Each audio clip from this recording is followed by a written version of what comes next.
Bingo Blitz rules. If your bingo has ads in it, That's not a bingo. if it doesn't have the coolest tournaments, mini games, and the most breathtaking design, Nope, not a bingo. if your bingo moment makes you feel so excited that you just want to burst in joy and scream out loud, bingo! Sorry, so you're playing... Bingo Blitz? Now that's a bingo. Discover a world of excitement with Bingo Blitz, the #1 free bingo game. Download Bingo Blitz and play for free. Now that's a bingo.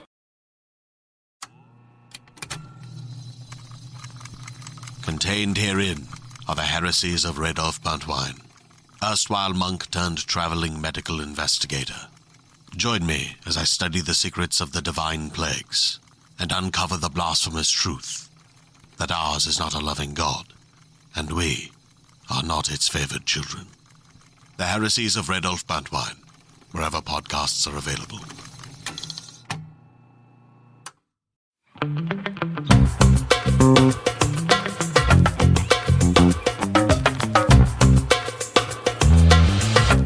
Hello, everybody, and welcome back to another episode of Don't Blame Me. We are an advice podcast where you call in with your advice, and then we give you some of our fantastic advice. And while our advice may be fantastic, we are also not professional advice givers, which, a therapist? What's the real term for a therapist? Or a psychic, a life coach. So we are not professionals by any means. The only thing we are professional bitches, professional cunts, professional friends. Well, no, that sounds like you get paid to be a friend. And yeah, I mean, sort of. I get. It. There's a lot of off the clock things that we do too. Facts. So please take all of our advice with a grain of salt or an entire bowl of salt or however much salt that you want, because we're just trying to help. And we give advice like we do. We give advice to each other because we're friends, but like we give advice to any of our close friends. So think of us like your big sisters or your little sisters because we're so youthful and young. And just know that we come at it from like a tough love perspective. And if you don't like our advice, have fun. Yeah. Buckle up. So I am joined by my co-host and producer and the glue to my glitter, Melissa D. Mobs. Hello. We are quite the dynamic duo. You did see the edit that I made of us as Cher and Dion? Yes. I've been collecting. I shared it. I've been collecting other images, ones that we've like shared between each other, being like, look, it's us. Someone's using our image to promote something. And I'm photoshopping our faces into everything. Love it. So it's a good time. This is what happens when you're in a pandemic and you can't take pictures together. Yes. Oh, I miss you. I know. It's so... Oh, I finally got all my meat in, so I will bring you a roll. Would you like to share with the class about your meat? Got this big old thick dick. No, I buy meat from Wisconsin, bison meat, and have it shipped to me every few months. And this order, they had a special on the ground meat, the ground bison. So I got 12 pounds. And I want you to also know, how tall are you, by the way? Just to refresh. 5, almost 1. And she lives alone. So 12 pounds of bison. It's a lot. But it was on special. And I was like, you can freeze it. And bison actually, like, even in the fridge, it lasts longer than other meats. And because it doesn't have that much fat in it. So, like, when you cook it, it doesn't shrink up. Also got some bacon and some hot dogs. The hot dogs. Oh, you love the hot dogs. I love the hot. Actually, this is the first time I've had I love hot dogs as a whole, but this is the first time I've had the bison ones. And they're so flavorful that you don't have to put anything on them. Oh, I'll have to order some. Yeah. Does it come in dry ice? Yeah. That's why it's taking so long to ship, because as things trickle down, people are driving less. So like the production of dry ice, because it comes from something with gas or something. I don't understand it. But dry ice production comes from something with like people driving and gas and stuff. And so since people are doing that less, and there's a shortage of dry ice, so it takes longer for things to ship out. Whoa. Yeah. Very interesting. Dry ice always. I'm like, what a cool, weird thing. It is so weird. I loved it as a kid. I was like, I want to touch it. And you're Don't touch it. No, put my hand in to get, I don't think it was this, it was my daily harvest order to get something out, and my hands like stuck to the box and it was burned. It's terrifying. Yeah. Like it's not a good time. No. If you guys want to call in for an upcoming episode, you can leave us a voicemail at 310-694-0976. And international listeners, you can send us an audio message at meghanpodcast@gmail.com. If you are new here or you're a regular listener, actually, if you're a regular listener, you know that we have our new format where we usually start the episode with a callback. And if you're new here, we usually start the episode with a callback. But, a little behind the scenes magic. We do our first callback. We do our callback before we start recording the rest of the episode.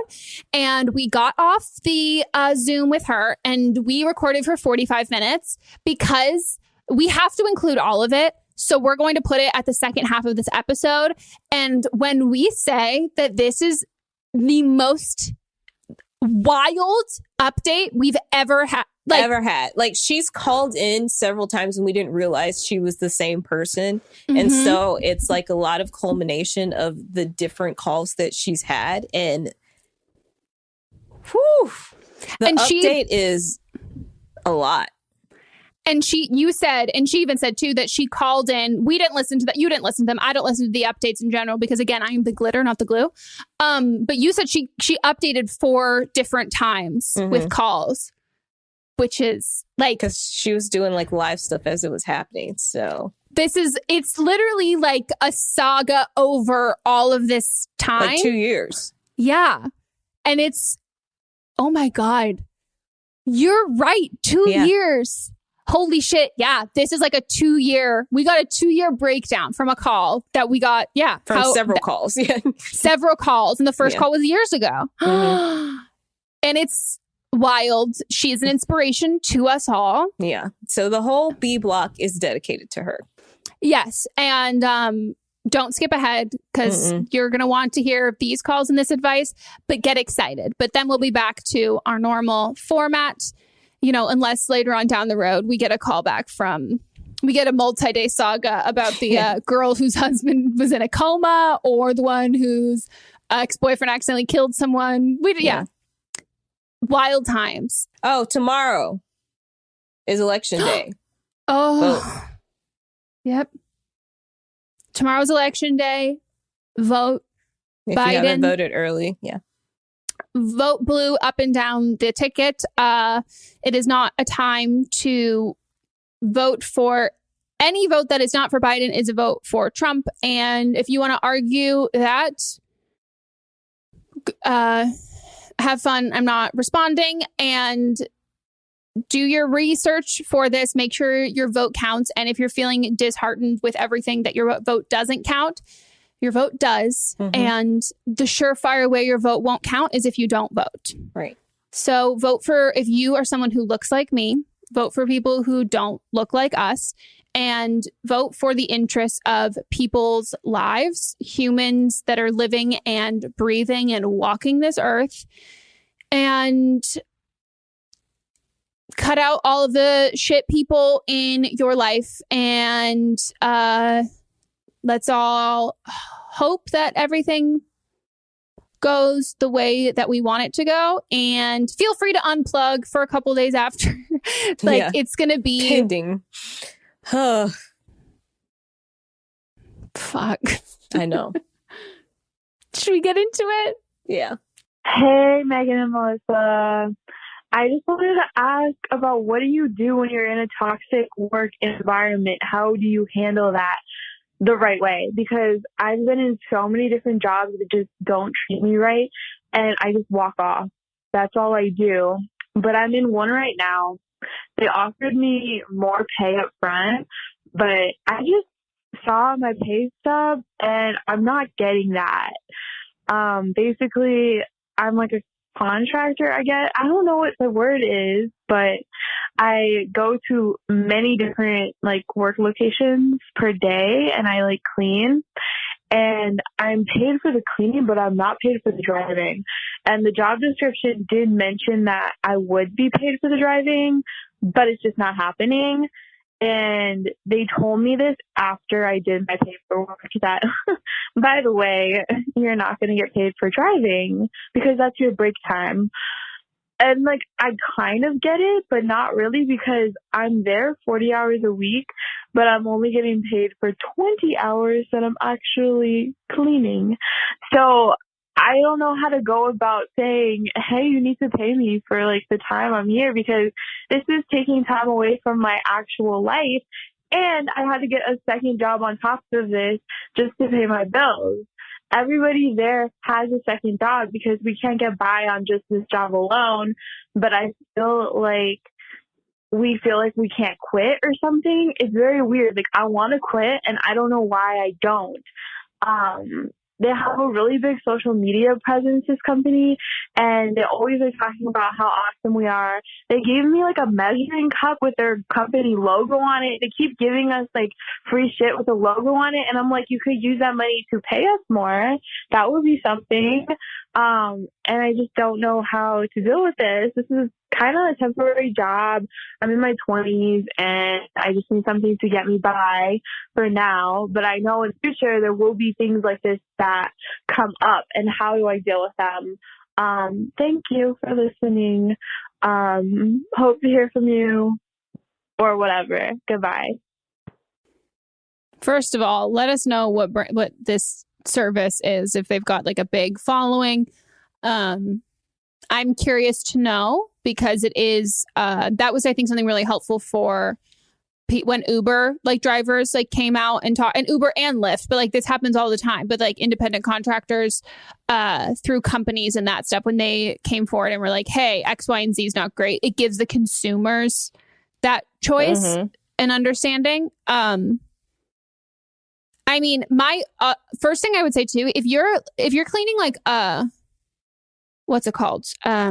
Like commercial buildings versus like independent like homes and that stuff. If you're cleaning independent homes, I would like have your own like business card or something like that, and just to say like, hey, like if at any point like you just want to hire, I don't know if maybe if it's not, if you don't have that written in your contract that you can't do that,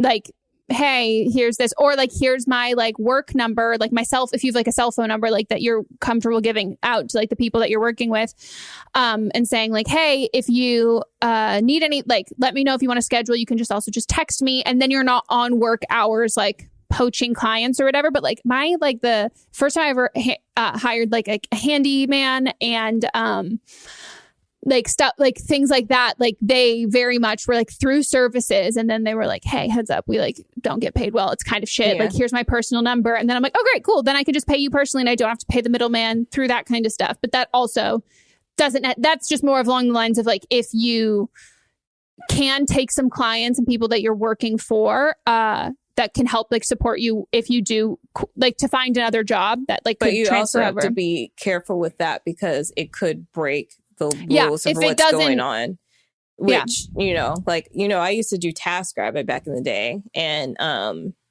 you know, I'd have people say like, hey, I'll hire you for this and then pay you like without going through TaskRabbit. And I had somebody do this one time, and then they ended up like not paying me the fair amount, and there's no way to compensate. Like you can't go back because there's no protection. Like TaskRabbit, if I was doing it straight through TaskRabbit, then they would have still paid me and then like, you know, laid down the law with the person's credit card. So you have to be careful with that. Oh, I didn't even. Oh, people suck. People do suck.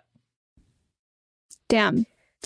But you can report this too. If they told you that you were going to get paid for this, have all the paperwork where they said like they were going to pay you for it. And you can report this to the Department of Labor. And you can also have the other people that work there. Like you guys can go as like a group. And if all of you are complaining about this, then you can get back compensated for it. And I would also say, make sure you leave, regardless of like, if you like whatever you end up doing, make sure you like leave reviews on their like Glassdoor and like say these kinds of things, because if they are misrepresenting like the job like online or however you applied, and then I don't know like if they're not like abiding by your contract, or if like right before you signed your contract they were like, oh psych, blah blah blah, or you just took in good faith that everything you discussed would be in the contract and like they didn't, write that like on Glassdoor reviews of like they're like misrepresenting like what the job is and like what the requirements are, and like they make it seem like, oh, you're gonna get paid for X, Y, and Z, and like you don't. But also I don't know what the exact I should probably know, because like technically I'm an independent contractor when I work for like when I do other things that aren't mine. Well, you're not an independent contractor, they're hiring your company, so then you're they're hiring your company, so they're you're not actually an independent contractor. You're right. Before I had a company, I've been an independent contractor, and but I don't think even in regards to an independent contractor that your breaks can be used like. That's like, if it's like, oh, it's your breaks to use to get in between to other stuff.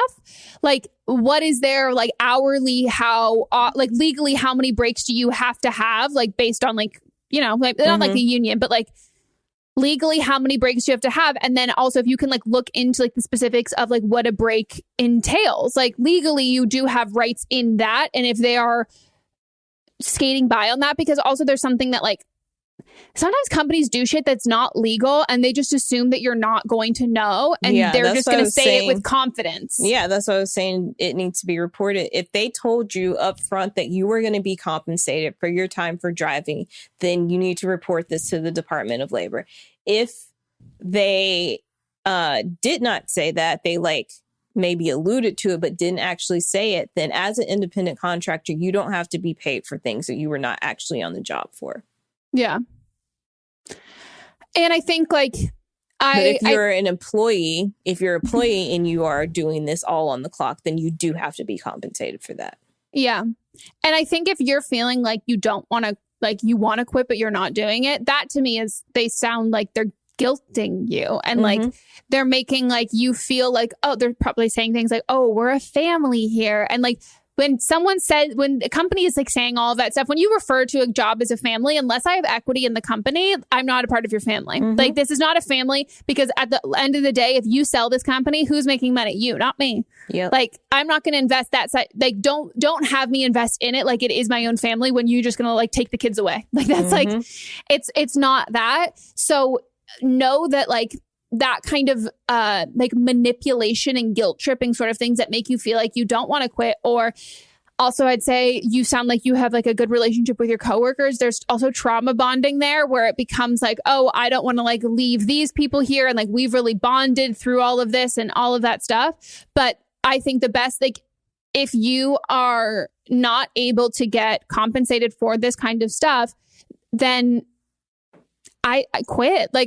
And then like moving forward, when you ask like, how do I like these situations are going to happen again?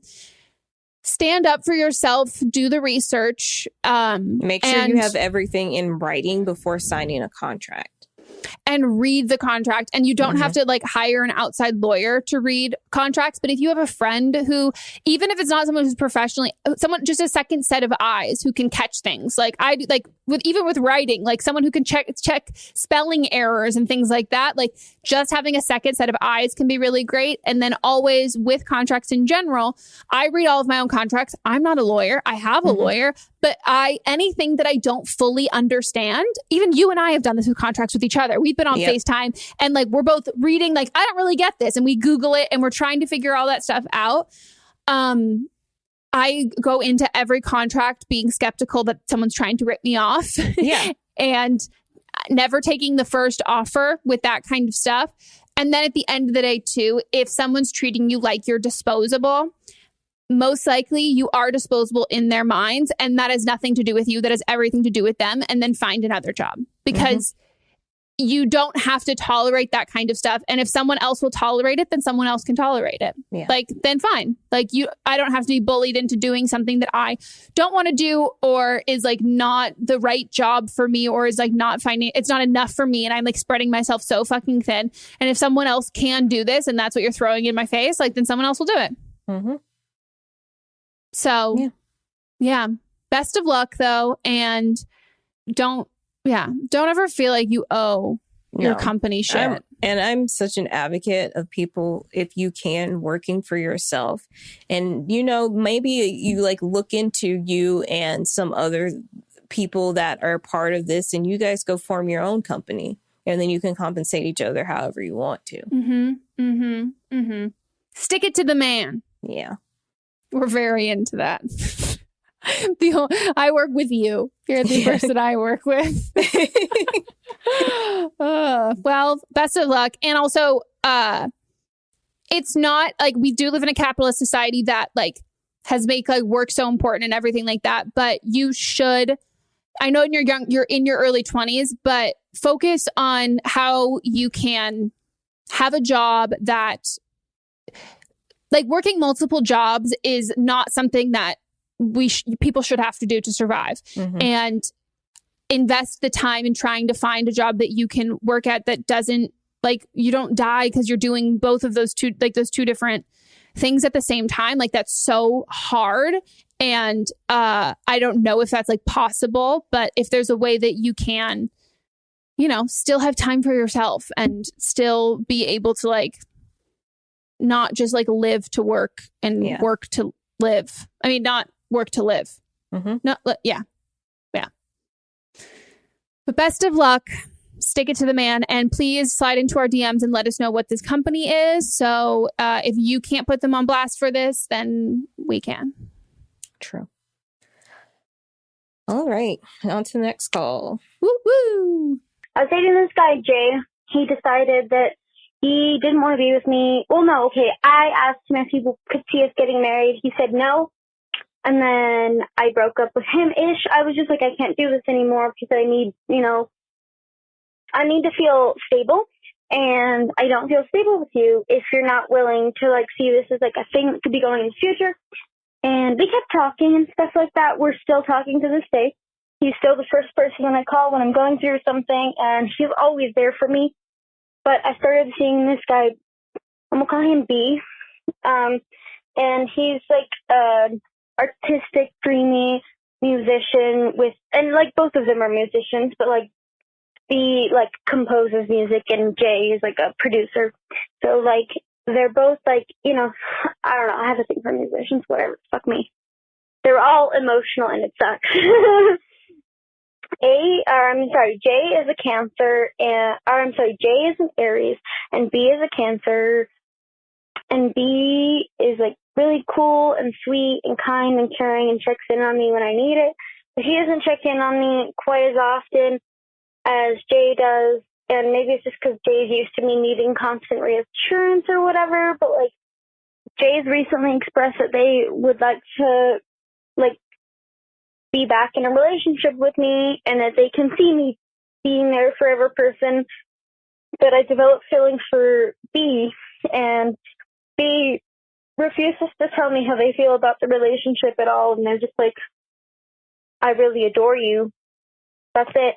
That's like the only thing that I'll hear is like the most I'll hear is like compliments and shit. But like they won't admit that they want to do something or be something. Like, and I know it's because like B has like a lot of emotional issues and shit like that. What Cancer male doesn't. Fucking Cancers. But like, I don't know. I just don't know. I'm a Pisces, by the way, so I'm all water. I want to love both of them. And I kind of expressed being in an open relationship with Jay before, and he's into it. But the thing is because I'm so like emotional and like insecure, honestly, let's just like blame it up to my insecurity. Let's chalk it up to what it is. I don't think I could be in an open relationship with him because I'm too in love with him. I don't want him fucking anyone else.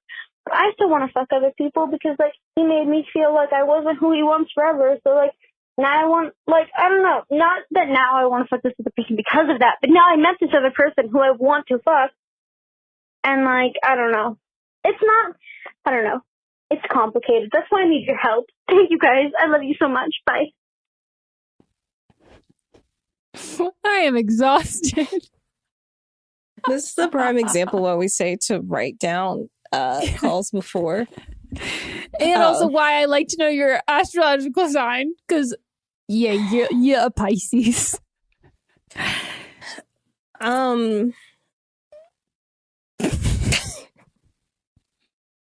So B is the emotional one, and then J's the one that wants to be in the relationship but maybe open. Yes. But J, she didn't want to be in an open relationship until she met B. Mm-hmm. And J and you sort of ended things because he couldn't see himself getting married to you. I'm going to be harsh with you for a second. Are either of these people, I'm not entirely sure what they're, I mean, she said he for both of them. She said they for B. B? Okay. So partner.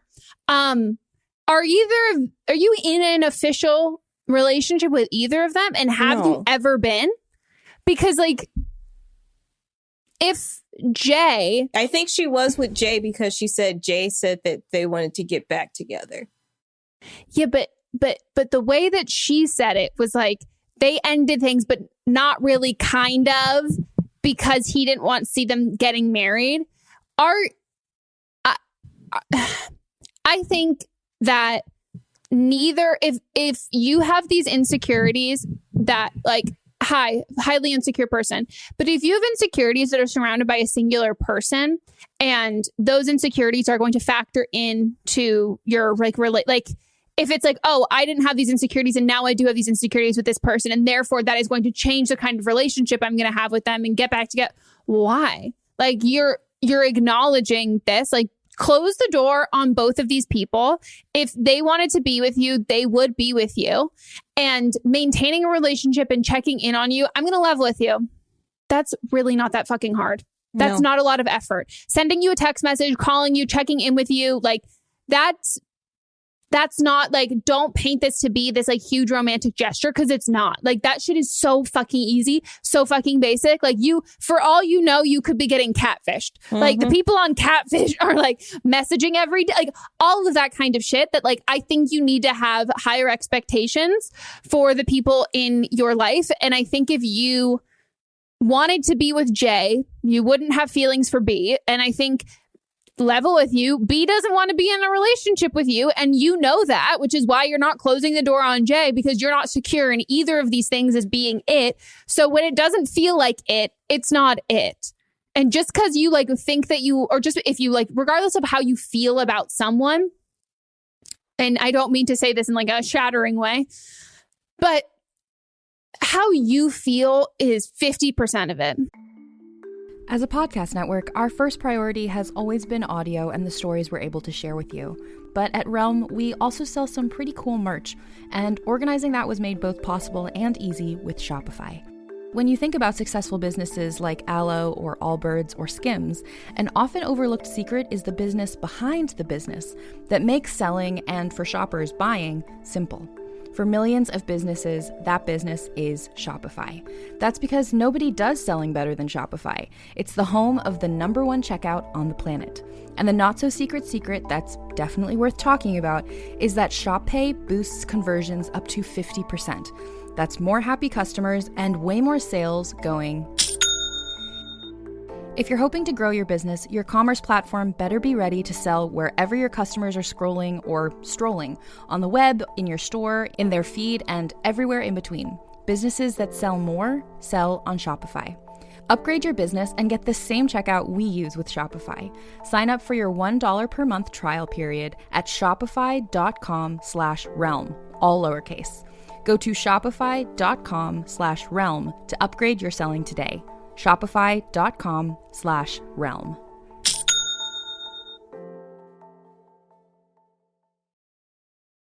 And how they feel is the other 50%. And you can't change that percent. And right now, you are giving more than 50, hoping that they're going to meet you there. And they're not.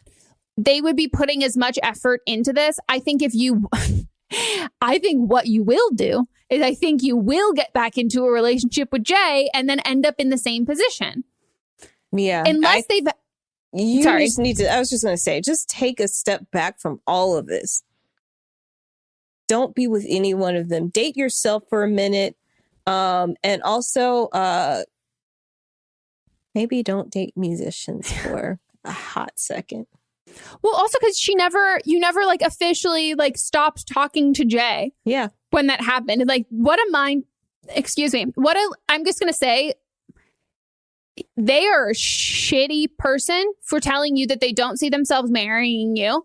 And then you guys break up. This is me assuming that you guys were you guys were in like a partnership. You were in a relationship. But if you weren't in a relationship, then I also think you just need to really, really sit with yourself for a while. Mm-hmm. But the fact that they were still talking to you all the time, checking in on you, that's manipulative. Like to say like, yeah, I don't want to marry you. And we're going to like break up, but I'm still going to talk to you every single day, which that does not let you get over them at all. And then they're like, okay, now I'm ready for this back again.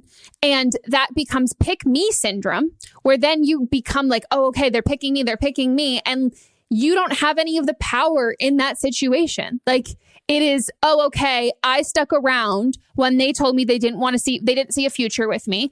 I stuck around and now they're back saying that they do. And like, I'm like, okay, you picked me. So then that becomes that like solidifying or like validating feeling that you didn't get before. You need to stop talking to both of them and take a long ass break. Go to therapy if you're not already in therapy, and like focus on you.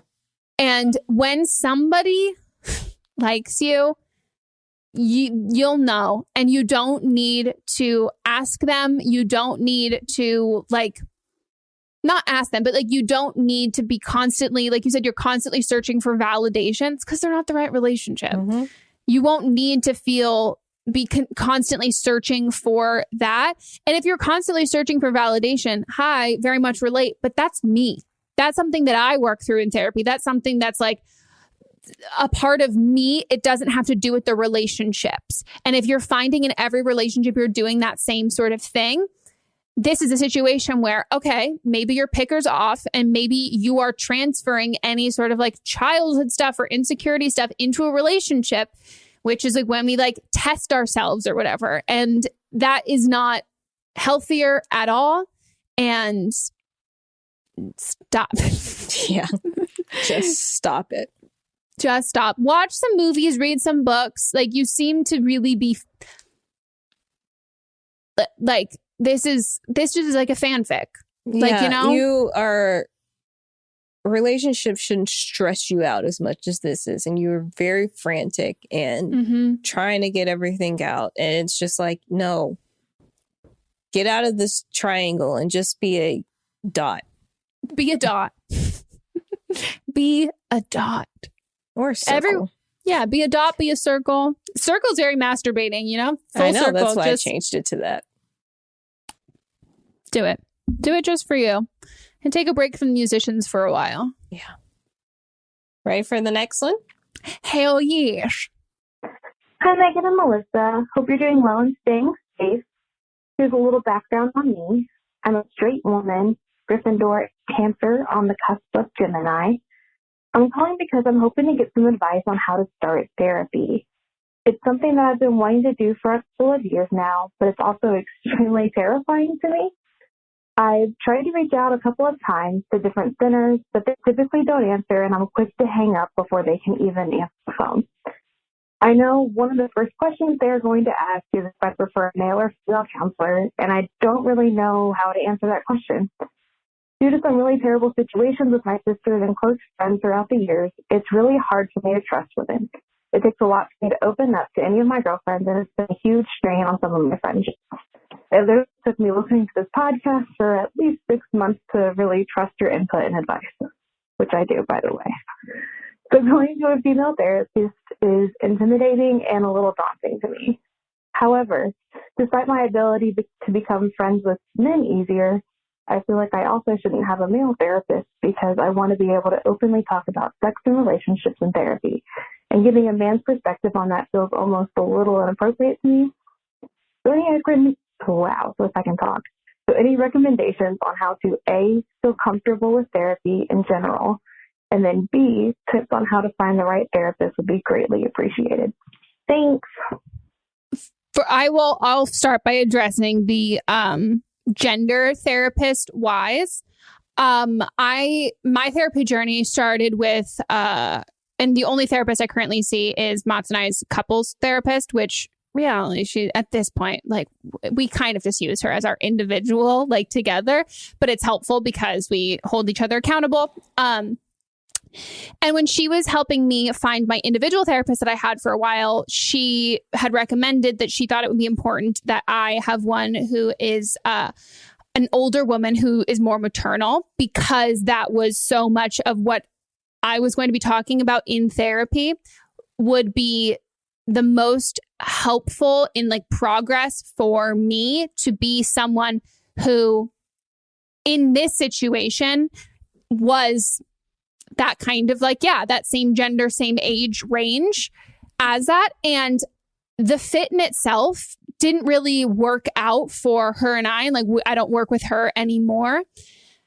But my current therapist, for also like being a woman, that kind of you dealing with your internalized like I'm just going to say like internalized misogyny in a way that like is not, I don't know if there's a better word for it, but like you've had issues with women in your life, and like a lot of your issues now seem to not just stay with those particular women, with like your sister and your mom, that it's traveling into your other, like you have a hard time opening up female friendships, like you have a hard time like even taking our advice for the while because we are women.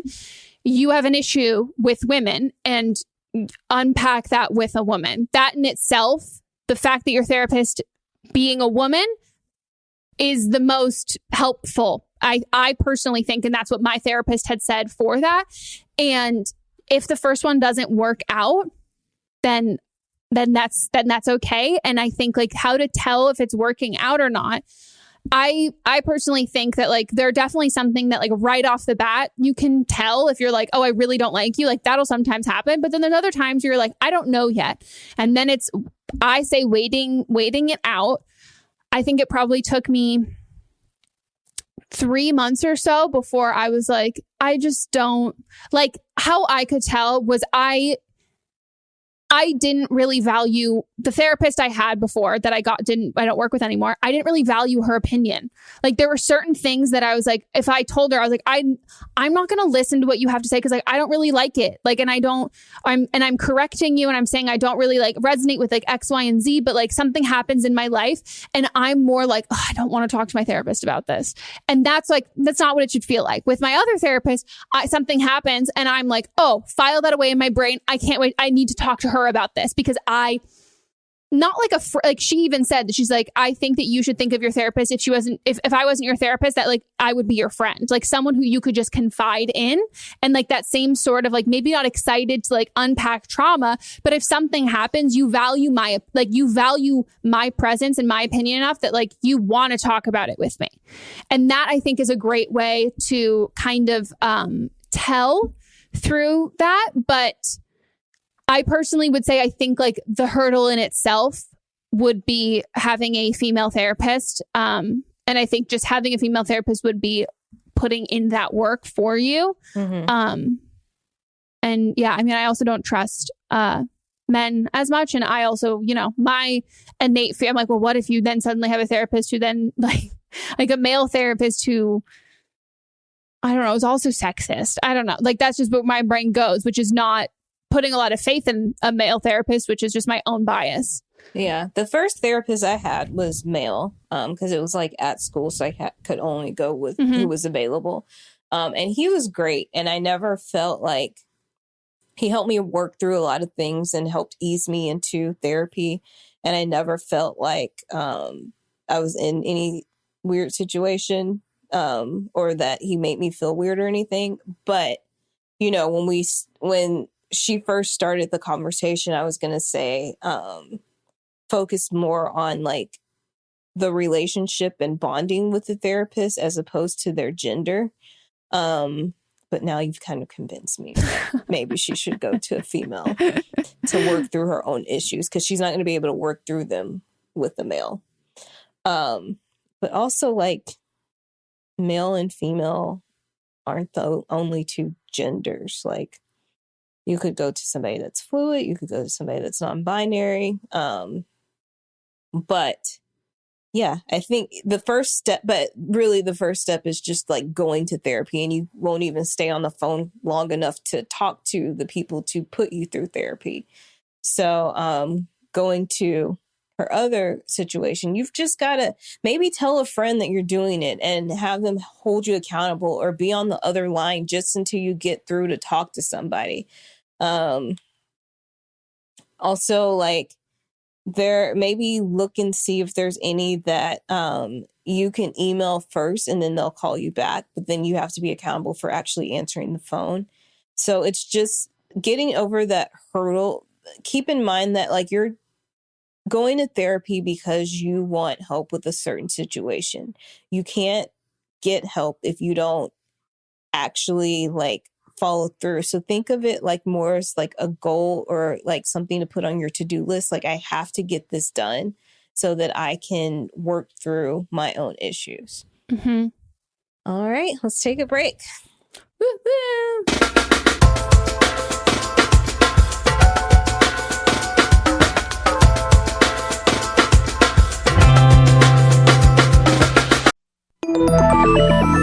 With something like 5 million podcasts, finding a really good one can take a ton of time. So let me recommend one. It's called Something You Should Know. I'm the host, Mike Carruthers, and in each episode, we discuss topics that can be really helpful, like how to read people better, the psychology of crowds, or fun things like the story of Legos, or why you probably wouldn't be here if it weren't for horses. Something You Should Know is the name of it, wherever you get your podcasts.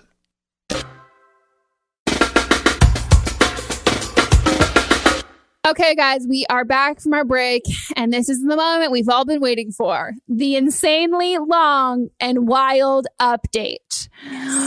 So Brace fucking yourselves. excited. Me too. Gird your loins.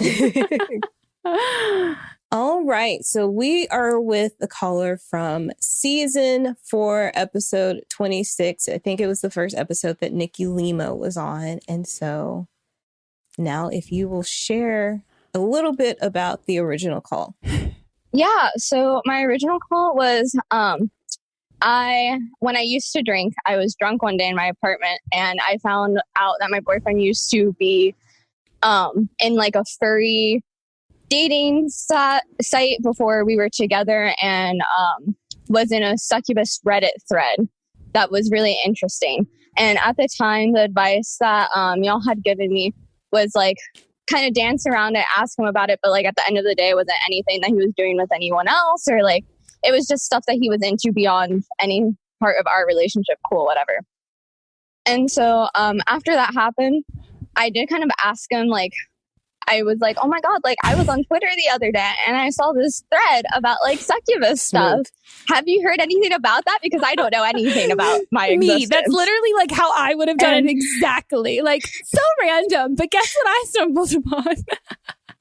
Yeah, I was like, no idea. Twitter, wild. And so, but he was like, you know, I've heard some anime people talk about, but I don't really know too much about it either. Google it. So it's like, okay, whatever. Like, tried. Cool. So I actually also happened to be the caller who called about Columbus Day that you guys talked about, where it was, yes. So this is the same boyfriend. We had been together for a little over 2 years. So flash forward, we had that issue. Talked to, I like followed your guys' advice, and we're seeing a couples therapist for a little bit. And that's kind of when I started thinking that maybe this relationship wasn't the future that I envisioned it was going to be. Let's rewind a little bit. Just, can you share with everyone what the Columbus Day what the call was? Yeah. So that call was basically, we had gotten into an argument because this is when things started to heat up in terms of the United States, at least, being more socially conscious and aware.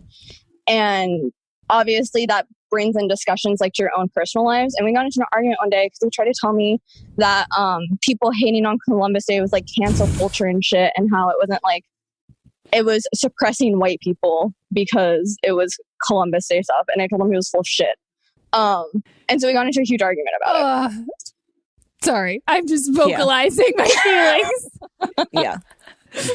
That's also how I felt. I mean, that's how I felt like when I called about it. And I know when I called back, I gave an update and you guys were like, I'm happy you're happy. But like, I think at the time I was just kind of lying to myself to like save face a little bit, because at this time period, we were actually in the process of buying a house together. So it wasn't just that we were dating or like living together. We were in the process of buying a house together. And he is 9 years older than I am. So I'm 22 and he turns 31 now in December. And so looking back at it now, it was a lot of that. But anyway, so that's what the Columbus Day call is about. And so we had started couples therapy and saw like maybe 2 or 3 sessions with like that one therapist. And then the therapist kind of made it seem like we didn't have issues. And so we just kind of stopped going, essentially, is kind of what happened. And he hadn't really wanted to go anyways. And when the therapist was like made it seem like, oh, you guys, like, this isn't like it's not like a serious thing. This isn't worth like breaking up over. Like, I see this kind of stuff all the time. And I felt like I was maybe then kind of over exaggerating. You're in the South as well. Yeah. Right? Was your therapist white? No, it was actually a Black woman. Oh, wow. Yeah. So it was through BetterHelp. It wasn't like in person. Yeah. And so, but so when that happened, I was just kind of like, okay, so then maybe I'm just like overthinking this and like they're right. And like, it's not the end of the world, because like to some extent I was like, okay, I think he's a good person, or like he doesn't actively do like racist things, I guess, that I know of. But it was like a whole like conflict in my mind that I just kind of dug down, because I was like, okay, we're buying a house together. Like, this is not the time, I guess, for me to freak out about it. Really, that would have been the ideal time for me to freak out about it. Right. But so flash forward to now, like Melissa said, I've called about 4 times. So each with new information. So I think you're really going to enjoy this, Megan. Okay. But so basically what happened was the first week of October. It's Wednesday. And he is like acting super weird. He goes to bed at like 5 p.m. on Wednesday. And I was like, okay, whatever. Maybe you're just having a day. That's happened to me too. I've gone to bed at 5 p.m. one day. Like, whatever. And 5 a.m. for me, but yes. And so I let him go to bed, whatever. I finished the season finale of The 100. That's how I keep days tracked in my mind. And I go back upstairs, and when I go back upstairs, he like wakes up and he's like, and because we're in our house at this point, we closed on our house in April, and now this happened like the first week of this October. And so he's like acting really weird, and he goes back downstairs, and I was like, something is off here. So instead of hacking into all of his accounts, because I was like, that would be a lot to do, I just Googled a username that he uses for everything, and I found it come up on a review for Fiverr, which is a website that people use like traditionally for social media graphics or things of that nature. Yeah. But so when I look, the review is for someone who claims to be a witch from Slovenia and offers manifestation magic. And now this is an immediate red flag for me, because I am into manifestation, zodiac, all of that stuff.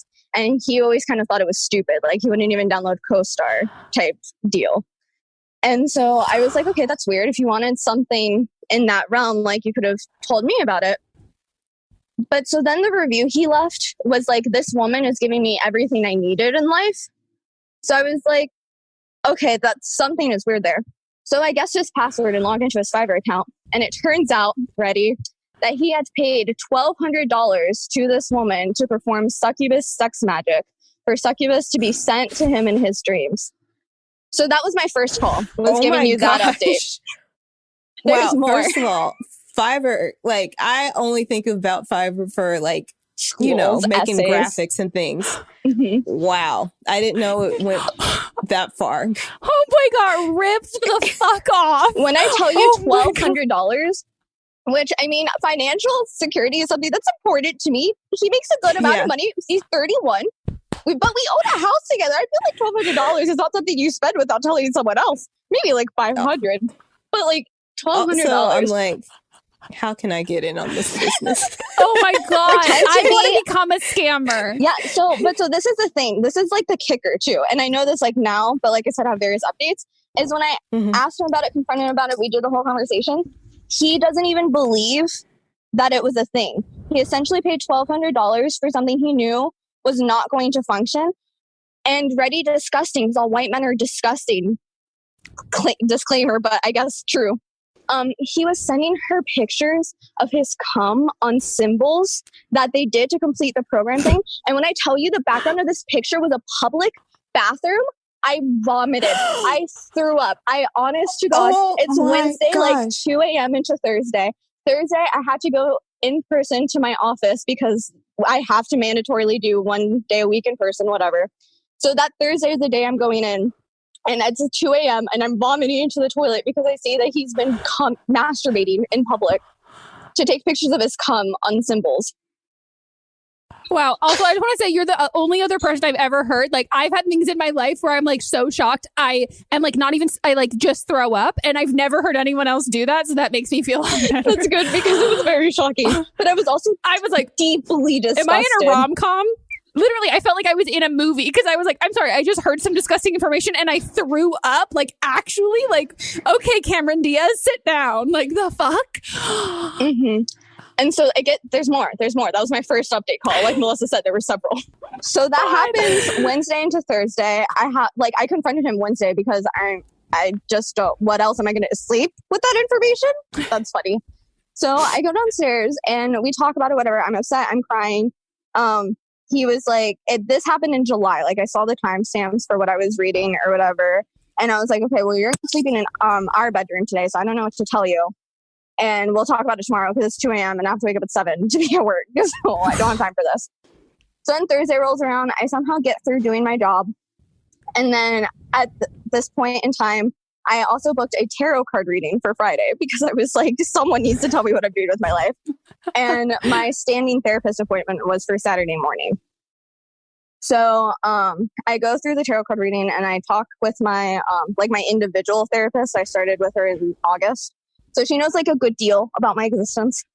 And so I do that. And at the end of this, the tarot card reading and my therapist kind of convinces me like, maybe this is something you can work out, like you own a house together, whatever.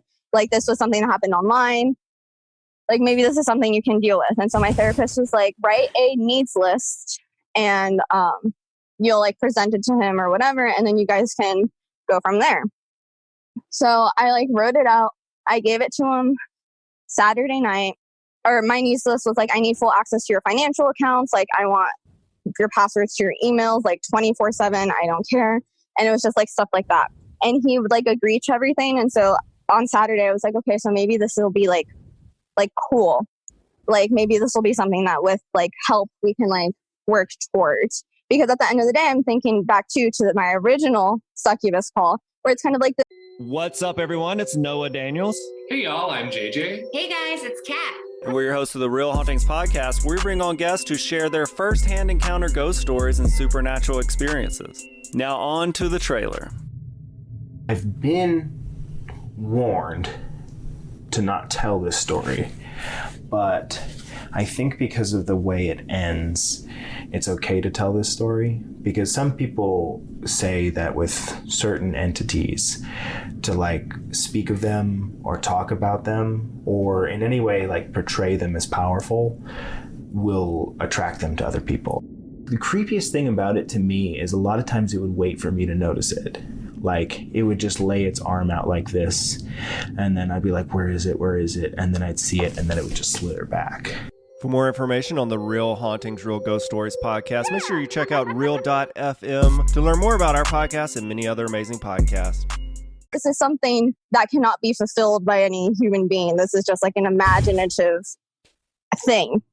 And so that kind of like, it made me feel like maybe it wasn't totally cheating. It was just something like he hid from me and was gross. And he obviously needs help to deal with at least the public masturbation thing. And so that was Saturday.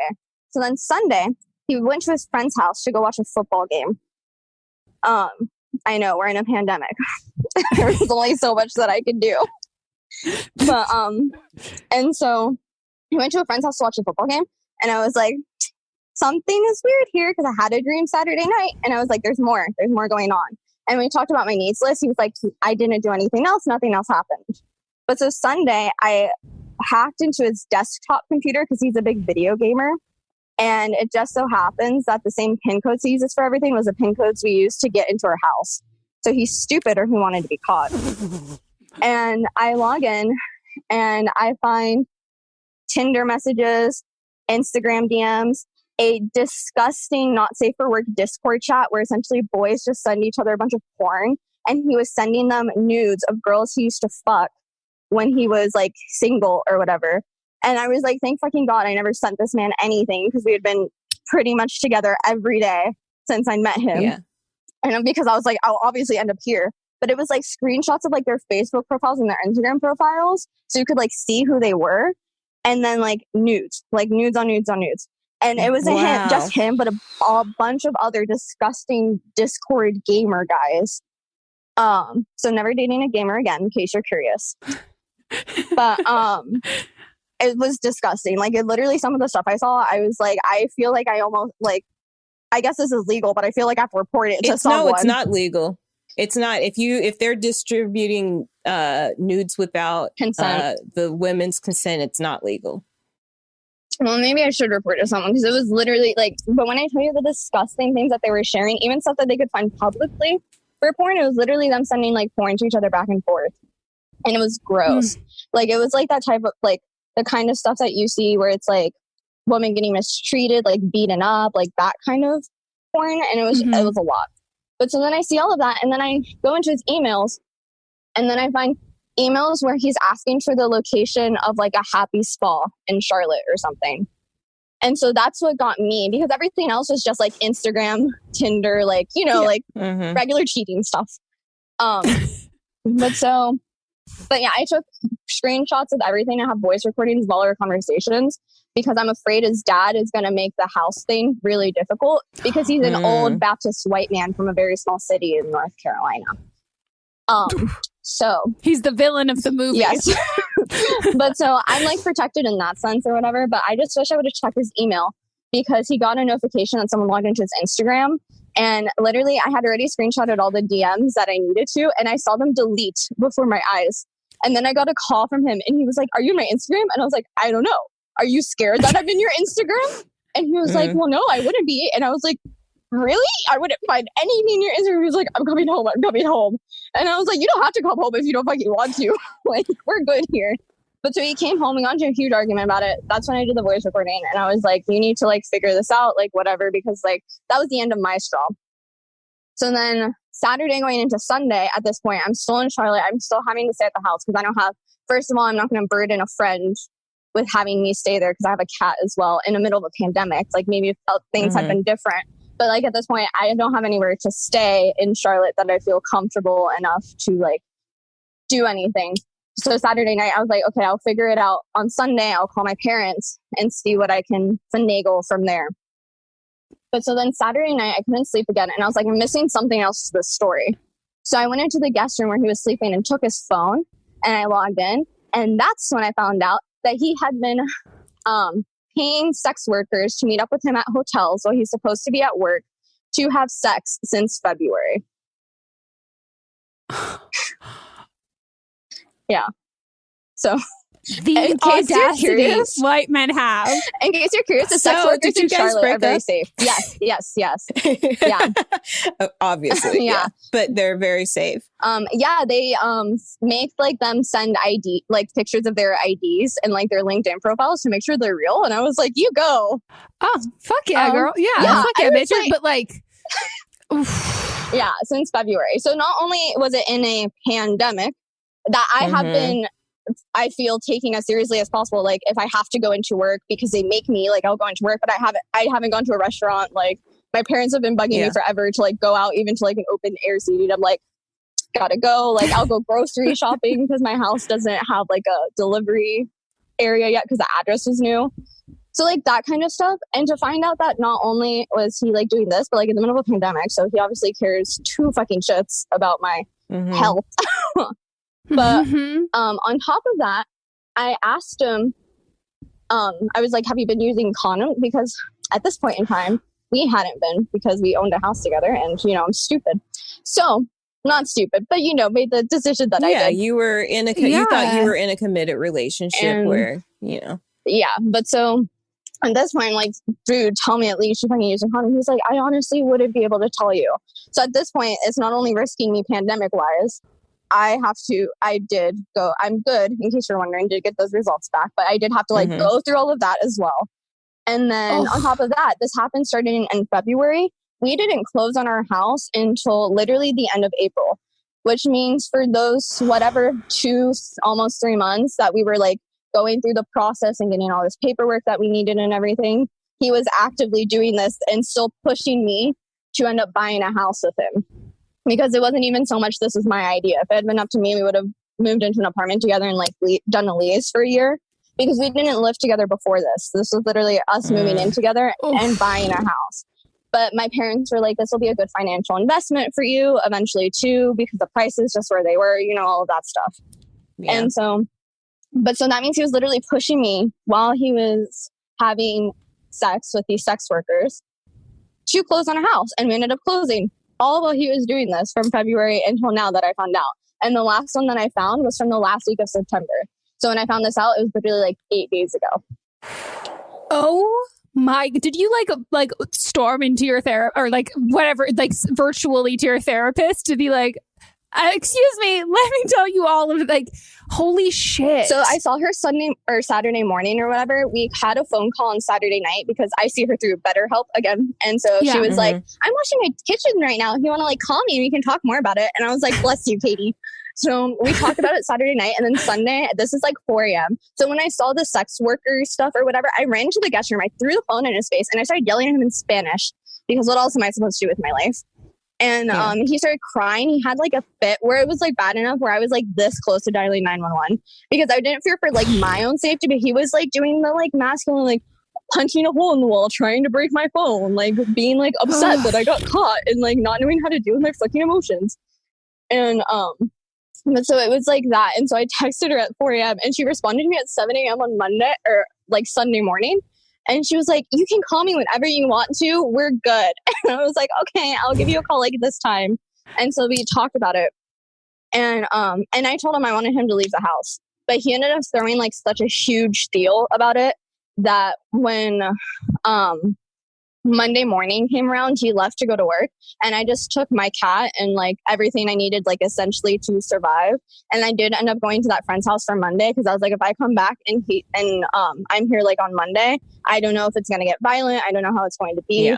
So my parents were like, you need to go somewhere else. And then my friend was nice enough. He was like, stay with me on Monday night. Like, we can deal with it like on a Monday night. So I was like, okay. So I literally dipped on Monday.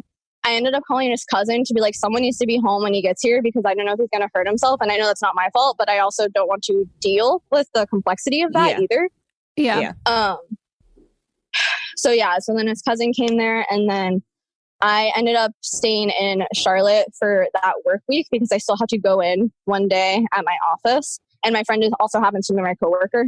So I ended up going in on the same day and then coming back, and I ended up staying that week. And then I was able to drive down that weekend to where my parents live, where I have been quarantined ever since.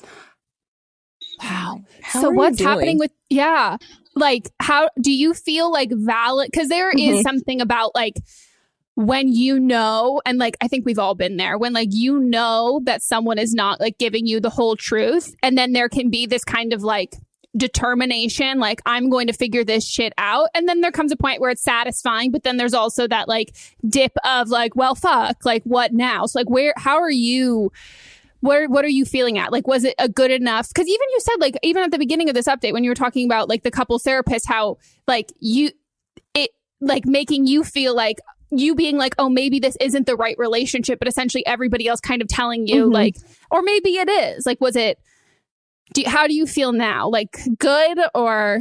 Yeah. So I feel good that I guess, like I felt like something was weird since we saw the couples therapist or whatever, but like I kept chalking it up to like, maybe the pandemic is affecting him as well. He's actually a veteran and has struggled with that a little bit. So I was like, okay, so I kept giving him excuses, and I was talking to my therapist about it too, but I felt like something was wrong. So I feel validated in the sense that like I was right. And like, I know to trust my intuition because I did start feeling like something was up in like March, but I blamed it on being in isolation and like all that stuff. And like ever since then, and he said it at one point too, he was like, you tried like so hard to to like talk to me and like make sure everything was good. And like I just kept telling you I was fine and I was fine or whatever. And my therapist was like, I mean, you did try. So I also feel kind of good about the fact that regardless of what happened, like it had nothing to do with me. It had everything to do with him. And I still like tried, I guess. But I've also just accepted that I'm never going to know everything that happened, because obviously he kept lying to me at those like 3 individual stages where I kept asking like, is there anything else? Like this would be the time to tell me. So who knows if I found everything? Who knows if I didn't? But like at the end of the day, does it really matter? Because obviously if he's willing to lie to me, not only for that long of a time period, but like every time I caught him, it was like a different effortless lie, I feel like. So. Wow. So did you guys like officially, like, did you have like the breakup conversation, or was it like, because like this is like, it's a steady decline of like all of the stories over and over again. So like, was there a point, like what was the official conversation you guys had, or is it just like peace? So if it were up to me, I would have ghosted him. That would have been very satisfying. You have a house together. You have a fucking house. I know. So it eventually, so he didn't know I was left Monday, and when he got home on that Monday, he was like, like your stuff, or like you're gone, like where, and I took my cat. So that was like a very obvious indicator that I was like, and so, but so that was like, he kept calling me and stuff, and I just kept declining his call because I was like, I don't have the mental capacity to deal with any of this. And I knew his cousin was there as well, so I didn't feel like I needed to respond in order to make sure he didn't harm himself or anything. So it was like all that week he kept calling me, and he still continues to text me like stupid fucking shit. But then finally that weekend, I called him to tell him he needed to leave the house because I was going with my same friend to go pick up like some more essentials that I needed, because Monday I literally just grabbed like a pair of jeans and a t-shirt, my cat, and I left. And so I had to go grab like some more clothes. I wanted to grab like my passport and like social and everything just in case, because you never know. And I was smart. Yeah, you're fucking smart, dude. Thanks. But I was like, I don't know, like if he's capable of doing this, what else he's capable of doing. So I like grabbed everything important essentially. And when I called him to tell him he needed to be out of that house, he was like, but like, am I ever going to see you again? Like, what's going to happen? And I was like, what do you mean? Are you ever going to see me again? Like, I was like, I might start a YouTube channel. You can follow me there. Like, and so, but so no, he was convinced, like to your point. So I hadn't had that official breakup conversation when this happened, because in my mind, I was like, I left. I don't understand. Yeah. Could be any. And, but no, to your point, like he called me and he's going through, he's like, I talked to my parents. He was like, I know I like kind of like forced you into this house. So whatever you want to do to feel more comfortable again. He was like, if that means you don't want to live in the house and you take your name off and I stay here, that's fine. He was like, if you want to sell the house, we can do that too. And he was like, if you want to go back to living in an apartment like you originally wanted, together. And then he was like, or we could even together. Yes. He said, as in like he was convinced that this was just something that like I left because I was being emotional. And Cancer moon, but not that Cancer moon. And so he was like, yeah, so he's telling me this. He's like, if you want, we can live apart again like we did when we first moved to Charlotte. And I was like, I literally, I was speechless. I was like, I don't understand how you came to this conclusion. And so that was, I guess, our breakup conversation, because I literally told him he was fucking stupid. And then he was like, what do you mean? And I was like, that's not happening or whatever. And so then the house thing has been a series of kind of back and forth between me and his father, because his father also happens to be a realtor. And so it's been a little bit of back and forth, but I think where we ended up is there's something called an assumption of a loan, where essentially when two people are on a mortgage, one person can assume all responsibilities and let that second person off. And he's going to return my investment back to me, which includes my half of the down payment and then my half of the mortgage that I've been paying from May to now. So it was like all of like 5 months. So that feels good, because at least I'm getting my investment back. And what I was hoping was going to be like a financial investment later on or whatever. I did end up finding an apartment that's actually in an area that I've always wanted to live in, and I just wasn't ever able to afford it. But with COVID, they were giving really good deals. And obviously the last thing I want to be doing is having to move in the middle of everything. But at the end of the day, I have to go back to for my job to make sure I'm financially stable and everything. And I really do like the city. So that worked out really well. I found a great floor plan. It's like a triangle. It makes me very happy. The complex is very industrial. My mom saw it like through the virtual tours, and she was like, this is a really good place for you. And I also happened to be the person who called that a man followed me up to my apartment like about a year and a half ago. Oh my gosh. You guys have answered a lot of my calls. But so this building my God, is very safe, and like it's a lot of like key lock things. Like it's like a luxury type building in the sense that there's like a security guard there in all hours, that sort of thing. So I wouldn't even have to call a cop to deal with anything. We have like our own private security, which makes me feel better. The garage is all like locked, everything's secure. So that made me feel really good too, because that was one of my things is I'm going to have to go back to an apartment and now I'll have to be worried again about something happening like what happened last year when I first moved. But I don't have to deal with that. And so everything just kind of seems like it fell into place, and like maybe this was the right step for it to happen, which is why I think I am not as like devastated as I was like when I broke up like my high school boyfriend to go to college or anything like that. No, like the pieces of your life, like all of them are falling into place. Like the place you always like area you always wanted to live in, couldn't afford, like all of that kind of stuff is like great. And I'm sure you would already do this, but I would tell the security guard like right off the bat, like, hey, I'm living alone. I've had one incident where someone has like followed me and like really freaked me out. Just like as a heads up, I had like a very crazy ex-boyfriend who like would show like would just like a bad relationship in general. And I told like the security guard of the building that I like lived in, and he very much like he like would like every single fucking Postmate that came in, like not even just for me, was like so diligent about it, would like actually walk outside the building and make sure when I would get into my car, he would like see me and knew all of that stuff. But this is like, I'm so happy for you and like the arc that this has taken, like pieces falling into place. I do need to like note on the fact that your ex is 9 years older than you, and you're interacting with his father, who is like, I'm just the idea you 22, you said, right? Yes. You're 22. And so like, it's you interacting as like the most mature party in this relationship. You interacting with some man who is most likely in his 60s. Yes. Yeah. He's actually closer to his 70s. But so then this is the other part is I would like to say like, as much like you guys always talk about like age differences, like they're like, it's a weird thing. Like you always have to like, you feel like it's cool or whatever, like he's giving you attention.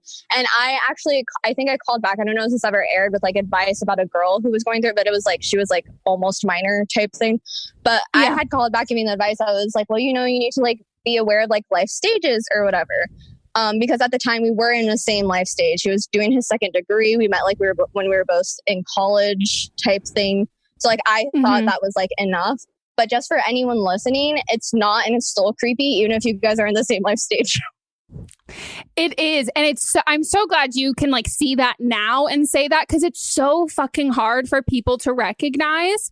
And like, there are very slight exceptions to like that kind of like rule or whatever, but it's not even necessarily exceptions. It's more like things that you can see past. And like, it is like, it's always weird. It's always going to be like, there's always something more to it. It's not just like, oh, ageism, not, there's always something to it. And some people can look past that. Like some people really can, but does that mean that it's like that weirdness doesn't still exist, or like what the reasoning behind all of it is? Like it's not. And the thing with it is like it's the power dynamic, especially we live in like a patriarchal society. Like when you have like a man who is older, who already assumes so much power in this country, in the world.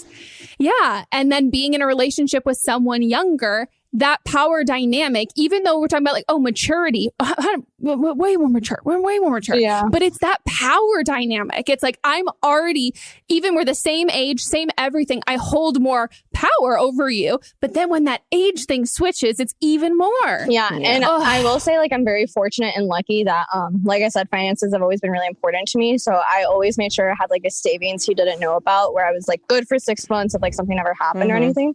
And like, I feel so lucky for that too, because what if I did it and I would have had to have stayed in the house?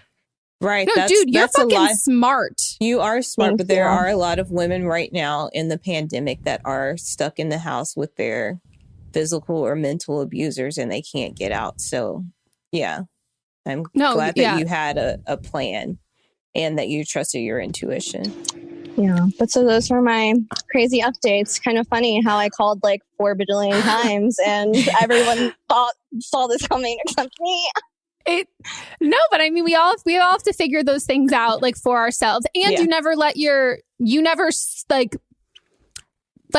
had it on, I think it was one of the more recent episodes. Maybe we recorded it or it's already up. I don't remember what it was, but about like at a certain point, we can know something, we can like not trust somebody, but we can still like choose to believe them, even though deep down we don't. Mm-hmm. And like, that's fine. And I think a lot of people beat themselves up over like, oh, why didn't I leave sooner? Why didn't I do X, Y, and Z? And it's like, but at the end of the day, everything that happened, it didn't just like wash over you. Like you kept it, like you take note of it, you like file it away in your brain.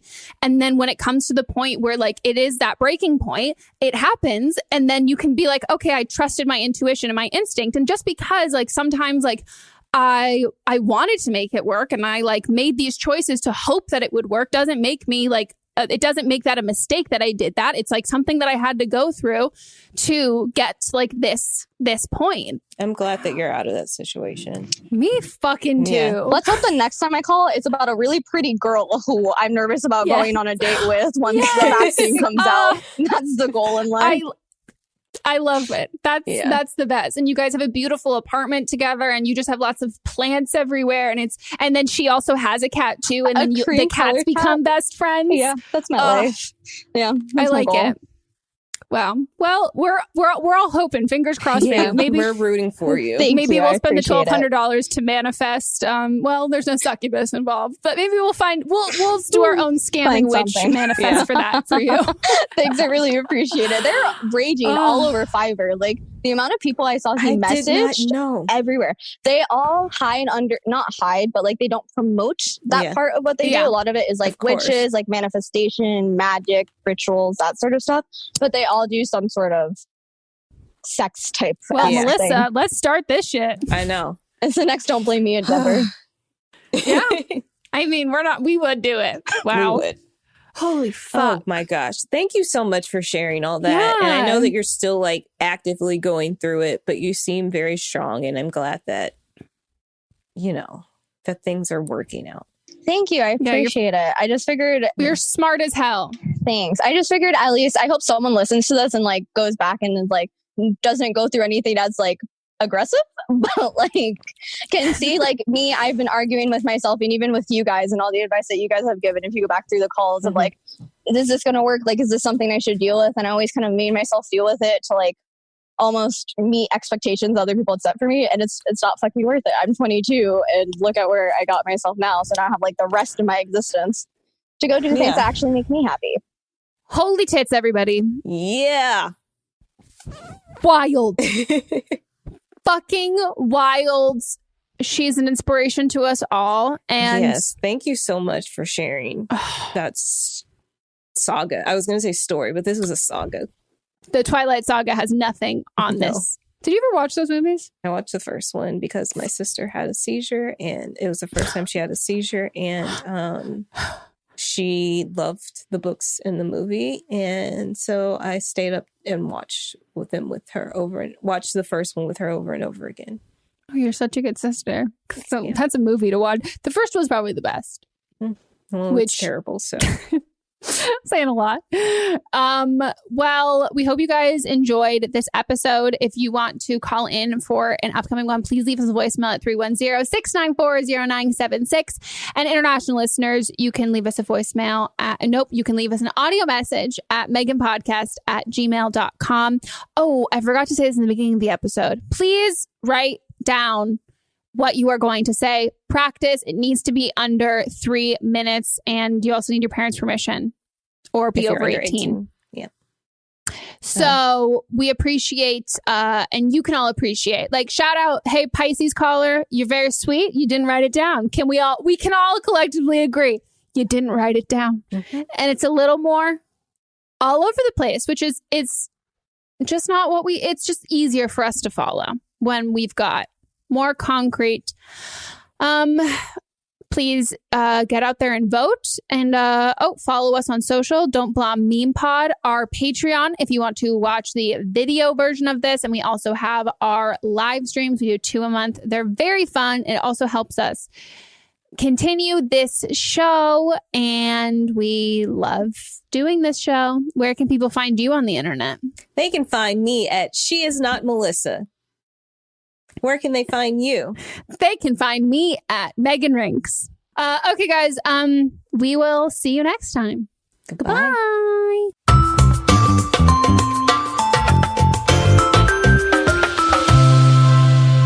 Don't Blame Me is a production by me, executive produced by Melissa D. Monts, edited by Katrina Henning, and music by Ryan Hunter and Giacomo Picasso.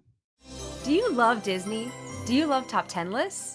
Then you are going to love our hit podcast, Disney Countdown. I'm Megan, the Magical Millennial. And I'm the Dapper Danielle. On every episode of our fun and family-friendly show, we count down our top 10 lists of all things Disney. The parks, the movies, the music, the food, the lore. There is nothing we don't cover on our show. We are famous for rabbit holes, Disney-themed games, and fun facts you didn't know you needed. I had Danielle and Megan record some answers to seemingly meaningless questions. I asked Danielle what insect song is typically higher pitched in hotter temperatures and lower pitched in cooler temperatures. You got this. No, I didn't. Don't believe that. About a wish coming true? Well, I didn't either. Of course, I'm just a cicada. I'm crying. I'm so sorry. You win that one. So if you're looking for a healthy dose of Disney magic, check out Disney Countdown wherever you get your podcasts. Hi, this is Rob Benedict. And I am Richard Spate. We were both on a little show you might know called Supernatural. It had a pretty good run, 15 seasons, 327 episodes. And though we have seen, of course, every episode many times, we figured, hey, now that we're wrapped, let's watch it all again. And we can't do that alone. So we're inviting the cast and crew that made the show along for the ride. We've got writers, producers, composers, directors, and we'll of course have some actors on as well, including some certain guys that played some certain pretty iconic brothers. It was kind of a little bit of a left field choice in the best way possible. The note from Kripke was, he's great, we love him, but we're looking for like a really intelligent Duchovny type. With 15 seasons to explore, it's going to be the road trip of several lifetimes. So please join us and subscribe to Supernatural then and now.